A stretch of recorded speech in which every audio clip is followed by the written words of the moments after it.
Hello students, welcome back to Sachin math classes. जो हमारा MSc का मैथमेटिक्स चल रहा है, मैकेनिक्स ऑफ सॉलिड, उसके ऊपर आज हमारा लेक्चर नंबर 7 है। ठीक है बेटा, अभी तक जितने लेक्चर करा दिए सभी का लिंक नीचे डिस्क्रिप्शन में, वहाँ जाके ले सकते हो। नोट्स का पीडीएफ चाहिए तो वो भी आपको नीचे डिस्क्रिप्शन में मिल जाएगी। ठीक है, अभी आज का टॉपिक बहुत ही इंपॉर्टेंट टॉपिक है। क्या है? Law of transformations. एग्जाम में बहुत बार पूछा हुआ है, state and prove law of transformation या explain law of transformation. Approximate 6 to 8 marks का ये एग्जाम में आ रहा है बार बार। ठीक है, क्या होता है लॉ ऑफ ट्रांसफॉर्मेशन, इसके ऊपर हम आज बात करेंगे। क्या होता है? The law which transform the given expression from one coordinate system to another coordinate system. क्या है कि ये लॉ ऑफ ट्रांसफॉर्मेशन वो होता है जो किसी एक्सप्रेशन को, एक कोऑर्डिनेट हमारा x है और y है, उसको अगर वो x डैश और y डैश में कन्वर्ट कर रहा है तो उसको हम बोलते हैं लॉ ऑफ सिस्टम या लॉ ऑफ ट्रांसफॉर्मेशन। ठीक है, कोऑर्डिनेट को चेंज करना है, expression from one coordinate system to another coordinate system, इसको इसमें कन्वर्ट करना, तो उसको बोलते हैं हम लॉ ऑफ ट्रांसफॉर्मेशन बेटा। ठीक है, अब इसको समझना, ये थोड़ा इंपॉर्टेंट है, ये थोड़ा लेंथी भी रहेगा, बस इसको शुरू में एक चीज समझ में आ गया तो बाकी इसमें कुछ नहीं है, बिल्कुल इजी हो जाएगा। हमने कर लिया, let us consider point P whose coordinate are x and y। कोई पॉइंट हमने कंसीडर किया है P जिसके कोऑर्डिनेट है x एंड y। ठीक है, with respect to coordinate axis OX and OY। हमने कोई P पॉइंट लिया XY, किसके? x और y के विद रेस्पेक्ट टू किस में लिया है? OX एंड OY, x और y एक्सिस में, O हमने उसका कोई सेंटर माना है। Let us rotate the coordinate axis OX and OY through the arbitrary angle theta।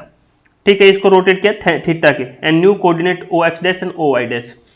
तो जब इसको रोटेट किया गया थीटा एंगल के अकॉर्डिंग, तो इसके हमारे नए कोऑर्डिनेट बने OX dash and OY dash. देखो बेटा, समझने की कोशिश करना। शुरू में क्या बोल रहा, हमने एक पॉइंट लिया, एक कंसिडर पॉइंट किया जिसके कोऑर्डिनेट है x एंड y। किसके रेस्पेक्ट में लिया? x एंड y के रेस्पेक्ट में लिया है। ये हमारा मान लो x एक्सिस है, ये y एक्सिस है, यहां हमने कोई पॉइंट लिया है x और y।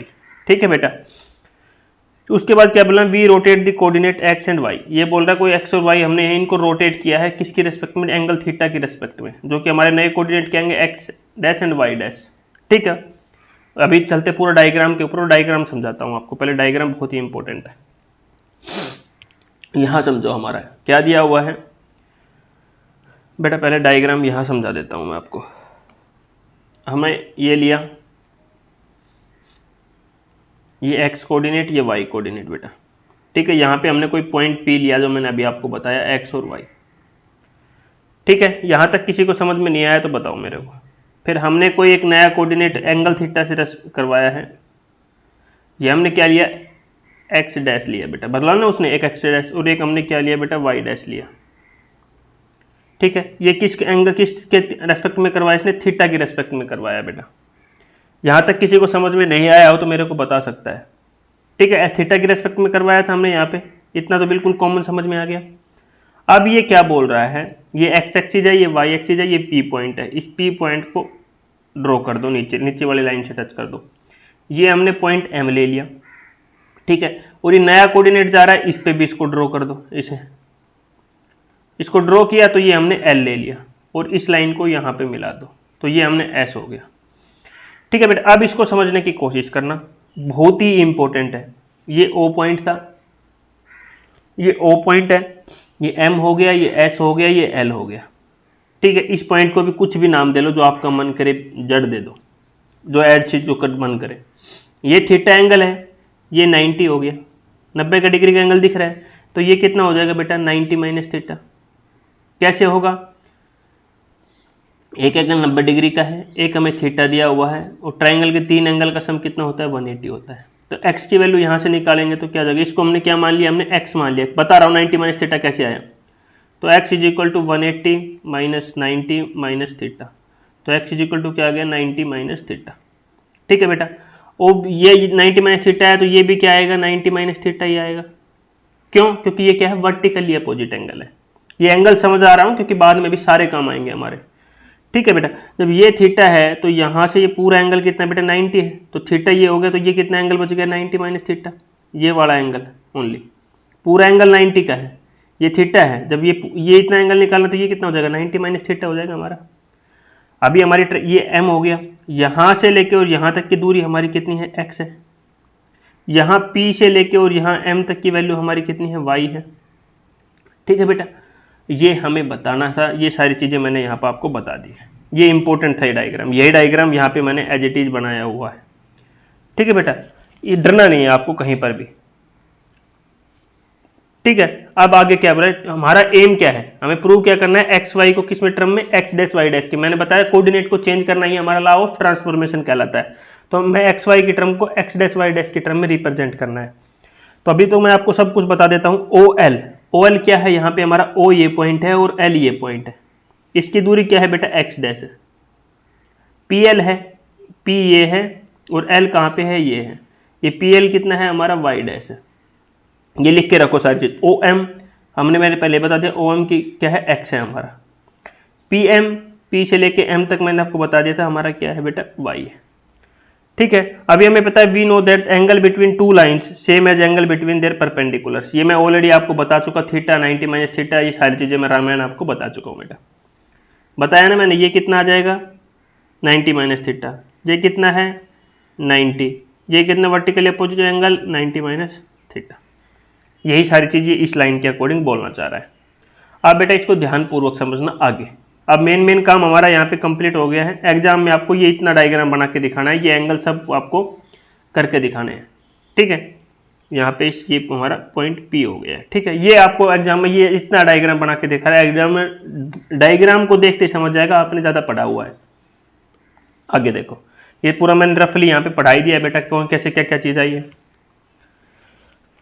अभी जो एंगल थीटा थे, मैंने बताया ना थीटा, एंगल एलपीएस और एल कॉम का हमारा थीटा के इक्वल था, जो कि मैंने अभी थोड़ी देर पहले ही बता दिया था आपको पूरा।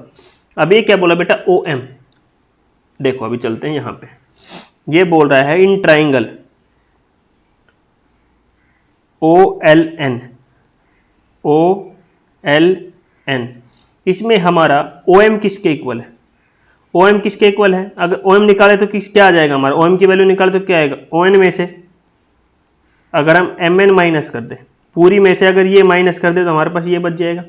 ओ एम की वैल्यू कितनी, x, O N minus M N हो जाएगा। एक्स की वैल्यू क्या आ गई, ये आ गई हमारी। कौन सी ट्राइंगल लिया, ये ट्राइंगल लिया है बेटा।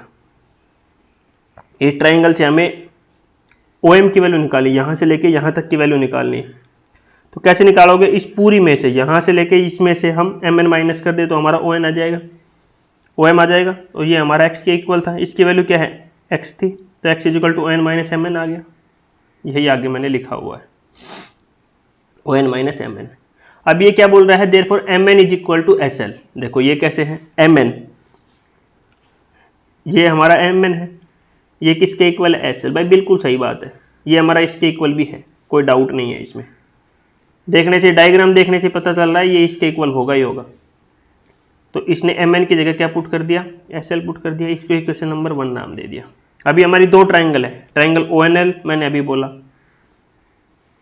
ओ N L, O N L मतलब ये वाली ट्राइंगल। इस एंगल ये 90 डिग्री का एंगल हो गया, ये थीटा हो गया हमारा, ये 90 माइनस थीटा था। अब कोस थीटा साइन थीटा की वैल्यू निकालनी आया होगा, पंडित बद्री प्रसाद हर हर बोले। कोस की वैल्यू क्या होती है हमारी, बेस अपॉन हाइपोटेन्यूज। बेस यहाँ पे क्या है, ओ एन, नीचे वाले को बेस बोलते हैं ना, और हाइपोटेन्यूज क्या है हमारी, O L, O N upon O L. O L की वैल्यू मैंने अभी थोड़ी देर पहले आपको लिखवाई थी, यहाँ पे ओ एल की वैल्यू क्या है, एक्स डैश, पुट कर दो एक्स डैश। यहाँ से ओ एन की वैल्यू निकालेंगे तो देखो अभी कोस थीटा किसके इक्वल आ गया हमारा, O N upon x dash, और यहाँ से एक्स डैश कोस थीटा किसके बराबर आ गया, ओ एन की वैल्यू आ गई यहाँ पे। सिमिलरली हमने दूसरी ट्राइंगल लिया, triangle L S P, triangle L S P, L S P ये वाली ट्राइंगल देखो बेटा, इससे भी सेम हमने काम किया।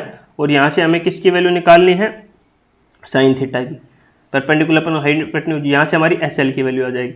अभी हमने यहाँ पे ओ एन की वैल्यू निकाली थी, एस एन की वैल्यू निकाली है, वो इक्वेशन 1 में पुट कर दो। ओ एन की वैल्यू ये आई, एस एल की वैल्यू ये आई, और हमने यहाँ पे इन दोनों की वैल्यू पुट कर दो। पुट किया तो हमारा क्या गया, x is equal to x dash cos theta minus y dash sine theta, value put कर दिया ओनली। फिर हमें क्या करना है, हमें पता है now y is equal to P M है हमारा। देखो हमने क्या किया, यहां पे सोचना y क्या है हमारा pm है। देखो अभी क्या आ जाता है यहां पे, देखो ये pm किसके इक्वल है, यहां से लेके यहां तक ये p है ये m है। pm हमारा किसके इक्वल होगा बेटा, ps प्लस में sm के बराबर होगा। pm किसके इक्वल होगा, इसके इक्वल होगा। और pm की वैल्यू कितनी है y is equal to ps plus sm हो जाएगा। यही आगे कर रखा होगा यहाँ पे ps प्लस pm। ठीक है बेटा, यही हमें यहाँ पे करना है। अभी इसमें क्या क्या ps प्लस इसमें sm किसके इक्वल हो जाएगा हमारा, देखो डायग्राम में चलते हैं। sm किसके इक्वल हो जाएगा, ये वाला पोर्शन ओनली, ये देखो ओनली, ये किसके इक्वल हो जाएगा, इसके इक्वल हो जाएगा ln के। sm किसके इक्वल हो जाएगा, ln के इक्वल हो जाएगा हमारा। यहाँ पे y को क्या लिया यार, y को लिया इसने ps प्लस sm। ठीक है, यहाँ पे स्टेप कुछ भूल जाओ आप थोड़ी देर। y को क्या लिया, ps प्लस sm लिया। sm की वैल्यू किसके, ln के इक्वल होता है, पुट कर दिया। सेम हमने OLN ट्राइंगल लिया, LSP दोनों ट्राइंगल लिया, यहाँ से साइन थीटा की वैल्यू निकाली, कोस थीटा की वैल्यू निकाली। तो यहाँ से हमारी ln की वैल्यू आ जाएगी, ps की वैल्यू आ जाएगी। हमने यहाँ पे इनको पुट करना है, यहाँ पे इसमें पुट कर दिया तो इक्वेशन नंबर 4 आ गई। ठीक है, अब क्या बोल रहा है, multiply equation 2 by cos theta. जो इक्वेशन 2 है इसको हमें किससे मल्टीप्लाई करना है, कोस थीटा से। जब इसको कोस थीटा से करेंगे तो क्या आएगा, x cos theta is equal to x dash cos square theta हो जाएगा। कोस थीटा क्या है, cos square theta minus y dash sine theta cos theta. ठीक है, इसको तो इक्वेशन 2 को मल्टीप्लाई कर दिया। And equation 4 multiply by sine theta, इसको हमें वाई साइन थीटा y से मल्टीप्लाई कर रहा हूँ, is equal to y dash cos theta sine theta plus x dash sine square theta. अब इस जो मल्टीप्लाई किया है और जो यहाँ पे हमने मल्टीप्लाई करके लिखा, इन दोनों को जोड़ दो। तो यहाँ पे ये y साइन थीटा, दूसरी साइड क्या था x sine theta, x cos theta, दोनों को लिख दिया। इस साइड ही दोनों टर्म लिख दिया। y dash sine cos theta, y dash sine cos theta, sine दो कैंसिल हो गया। यहाँ पे क्या बच गया, x dash cos square theta, x dash sine square theta. x dash दोनों में कॉमन में था, कॉमन ले लिया। Cos square theta plus sine square theta की क्या वैल्यू होती है, ट्रिग्नोमेट्री में 1 होती है। तो यहाँ पे हमारी 1 होगी, तो x डैश की वैल्यू किसके इक्वल बची, ओनली इसके बराबर बची। तो ये हमारा यहाँ पे ये आ गया। अब इसने दूसरे केस में क्या किया, इसने दोबारा यहाँ पे कोस थीटा से मल्टीप्लाई करते इक्वेशन 2 को, ये बोला इक्वेशन 2 को केवल साइन थीटा से मल्टीप्लाई करेंगे। और जो इक्वेशन 4 कोस साइन थीटा से क्या, ये बोला केवल कोस थीटा से करेंगे और फिर इनको माइनस कर देंगे। सेम स्टेप करना है, रिवर्स मल्टीप्लीकेशन करना है, पहले साइन थीटा से करना है इक्वेशन 2 को, और इसको कोस थीटा से करना है, फिर सब्ट्रैक्ट करना है। बेटा इसको सोल्व करके लिखोगे तो हमारा ये आ जाएगा। जमा घटा का काम तो डिस्प्ले पे भी शो हो रहा है, वहां भी खुद भी कर सकते हो आप। अब उसके बाद हमें क्या करना है बेटा, मैं आपको पहले ही बताया था कि हमें रीडिफाइन करना है। हमें न्यू कोऑर्डिनेट लेके आना है, एक्स वाई को किसकी टर्म में लेके आना है, एक्स डैश वाई डैश की टर्म में लेके आना है। तो हमारा जो ओ एक्स है वो किसके इक्वल हो जाएगा, ओ एक्स वन में। ओ वाई किसके में हो जाएगा, ओ एक्स टू में। पी एक्स वाई किस में कन्वर्ट हो जाएगा, P x one x two में। ओ एक्स डैश किस में कन्वर्ट हो जाएगा, ओ एक्स डैश किस में कन्वर्ट हो जाएगा, ओ एक्स वन डैश में। ओ वाई किस में हो जाएगा, ओ एक्स टू डैश में। और P x dash y dash किस में हो जाएगा, पी एक्स वन का डैश पी एक्स टू का डैश। ये हमें रीडिफाइन करना है, मतलब कन्वर्ट करना है, इसलिए लिखा है मैंने वो। अभी हमने डिफाइन कर लेते हैं। लेट किया है कि एल आई जे किसके इक्वल है, कोस एक्स आई का डैश कोमा एक्स जे। क्या है, एल आई जे किसके होता है, cos x I dash comma x डे। अभी हम एल आई की वैल्यू क्या है, 1 ले लेते हैं, और जे की वैल्यू भी क्या लेते हैं, पहले 1 ले लेते हैं। तो L11 क्या हो जाएगा, कोस x1 डैश x1 हो जाएगा। अब x तो सॉरी i तो 1 ले लेते हैं और j को हम 2 ले लेते हैं यहाँ पे, तो हमारा ये आ जाएगा। खाली वुट i की जगह 1, j की जगह 2। अगले में क्या i को 2 ले लेते हैं तो यहाँ 2 आ जाएगा, यहाँ 1 आ जाएगा। अगले में 2 ले लेते हैं। बेटा इतनी चीज समझ में आ गई। उस साइड की कुछ भूल जाओ, अभी ये मत देखो, अभी ये मैं समझाऊंगा कहाँ से आए। ठीक है, अभी देखो, अभी क्या बोल रहा है, हमने कोऑर्डिनेट सिस्टम दिखा, डायग्राम देखो थोड़ा बताता हूं यहाँ पे रफली आपको मैं। ठीक है, ये x था, ये y था बेटा, ये एंगल थीटा था, ये हमारा x डैश था, x1 था, ये हमारा x डैश था। ठीक है। अभी ये बोल रहा है x1 और x1 डैश और x के बीच में जो हमारे कोऑर्डिनेट जो एंगल था, डायग्राम में देखना आप अच्छी तरह, वो कहते हैं थीटा डिग्री का एंगल था, और जो x1 डैश कोमा x2 में था वो हमें 90 माइनस थीटा आया था। तो मैंने बताया ना था ये पूरा एंगल मान लो हमारा 90 का था, ये हमें थीटा था, तो ये इतना एंगल ओनली कितना आ जाएगा 90 माइनस थीटा आ जाएगा। तो इसलिए ये इन दोनों के बीच का एंगल क्या है हमारा 90 माइनस थीटा, कोस 90 माइनस थीटा क्या होता है साइन थीटा। सिमिलरली इन दोनों के बीच में x2 डैश और x डैश में एंगल कितना था 90 प्लस थीटा, 90 प्लस थीटा क्या होता है माइनस साइन थीटा होता है। सिमिलरली इन दोनों के बीच में एंगल कितना था कोस थीटा। ये बेटे सारे एंगल्स है ना, आप जो मैंने डायग्राम बनाया उसमें इनके बीच में एंगल देखना, तो सबके में रिप्रेजेंट है, मैंने बताया हुआ ऑलरेडी समझा रखा है, वही यहाँ पे इनको लिखा हुआ है। ठीक है बेटा। अब ये सारी वैल्यू जो इक्वेशन 2 थी हमारी, इक्वेशन 2 4 5 6 जो हमने सोल्व करके किया है, 2 आई थी 4 आई थी, फिर इनमें मल्टीप्लाई डिवाइड करके ये इक्वेशन आई थी, फिर सब्ट्रैक्ट करके ये आई थी। उसमें क्या है हमारा क्या था x1 किसके इक्वल आया था, इक्वेशन 2 लिखा है बेटा मैंने पहले यहाँ पे, x1 क्या आया था x1 cos theta minus y dash sine theta. cos theta की वैल्यू कितनी आई बेटा यहाँ पे L11, तो L1 पुट कर दो। साइन थीटा की वैल्यू क्या है ये बेटा L21 माइनस का पुट करके यहाँ पे ये आ गया। सिमिलरली 4 में किया हमने, 4 में किया, 5 में किया, 6 में किया, 7 में किया, ये सारे वैल्यू हमने लिख के यहाँ लिख दिया है। अब क्या बोला जो इक्वेशन 9 है, इक्वेशन 9 है उसको क्या लिख सकते हैं, इसको लिख सकते हैं x1 dash is equal to Li, देखो L जर्नल फॉर्म लिख रहे हैं Lij xj, क्योंकि हम अगर इसमें i की वैल्यू 1 और 2 पुट करना चाहते हो इजीली पुट कर सकते हैं, ये जर्नल फॉर्म हो गई। इसको क्या बोलते हैं बेटा आइंस्टीन समेशन कन्वेंशन फॉर्मूला बोलते हैं बेटा। एग्जाम में आ जाए ये क्या होता है, तो यहां तक को आपको डेरिवेशन करके छोड़ देना है। लॉ ऑफ ट्रांसफॉर्मेशन आए तो आगे तो 2 स्टेप और हैं वो और करेंगे। ठीक है, आइंस्टीन समेशन कन्वेंशन भी हमारा हो गया। अभी सभी इक्वेशनों को 9 को लिखा, अभी सभी इक्वेशनों को कैसे लिखेंगे, अभी आल्सो x2 डैश इसको लिख दिया हमने, x2 डैश को किस प्रकार लिखेंगे L2j xj लिखेंगे बेटा, सभी इक्वेशनों को ऐसे ही लिखेंगे अभी। ठीक है, इसकी जर्नल फॉर्म क्या हो जाएगी xi डैश Lij xj, इसकी जर्नल फॉर्म ये हो जाएगी। इक्वेशन 7 और 8 की जर्नल फॉर्म ये हो जाएगी यहाँ पे, इस 11 और ये देगी हमें, और इसकी जर्नल फॉर्म हमारी यहाँ पे 12 आ जाएगी। ठीक है बेटा, जब रीराइटिंग इक्वेशन 11 एंड 12 को हम इस प्रकार से लिखेंगे, खाली यहाँ पे लिखा है। ठीक है, आई जे की वैल्यू अब क्या लेना हमें 1 2 3 लेना है, 1 2 3 लेंगे तो पुट कर दो तो हमारा ये आएगा। सिमिलरली x1 डैश में किया, x2 डैश में किया, x3 डैश में किया, क्योंकि हमारा 3 कोऑर्डिनेट होता है ना बेटा x y z होता है, तो ये इन तीनों में पुट कर दो तो ये हमारी वैल्यू आ गई। Lij हमें पता है कोस थीटा xi का डैश xj होता है, ये हमारा था बेटा लॉ ऑफ ट्रांसफॉर्मेशन। लास्ट में बेटा मैंने कुछ नहीं किया, लास्ट में आपको डरने की बिल्कुल बात नहीं है, मैं थोड़ा बताऊंगा आपको। जो हमारी इक्वेशन 8 9 10 आई है और 7 आई है, उनको हमें रीराइट करके जर्नल इक्वेशनों में लिखना है बस। जर्नल इक्वेशन की हमारी 12वीं है 11वीं है, और इन्हीं की में हमें लास्ट में आई जे की वैल्यू 1 2 3 लेना है और पुट कर देना है, और Lij हमें पता है इसके इक्वल होता है। एक बार नहीं 2 बार वीडियो देखो बेटा, आपको पक्का समझ में आएगा।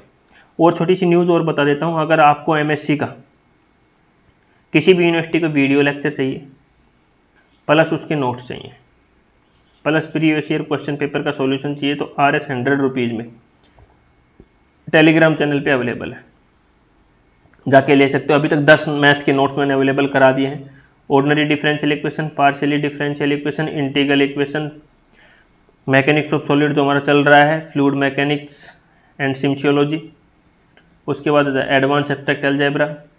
ठीक है बेटा, उसके बाद रियल एनालिसिस, ये सब चीज़ें नोट्स हमारे पास अवेलेबल है, आप जाके ले सकते हो। कॉम्प्लेक्स एनालिसिस, ये सब हमारे पास अवेलेबल है, जाके आप ले सकते हो बेटा। अगले लेक्चर में मिलेंगे नेक्स्ट वीडियो के साथ, जो कि बहुत ही इंपॉर्टेंट लेक्चर्स है हमारे सारे। ये इसमें क्या है बेटा, एक दूसरे से लेक्चर इंटरलॉक्स हैं सारे। अगर एक मिसगाइड हो गया आपका, नहीं देखा, दूसरा लेक्चर देने के लिए बैठोगे नहीं समझ में आएगा। इसीलिए जो ये मैं पढ़ा रहा हूँ आपको, ये सेक्शन वाइज नहीं पढ़ा रहा हूँ मैं।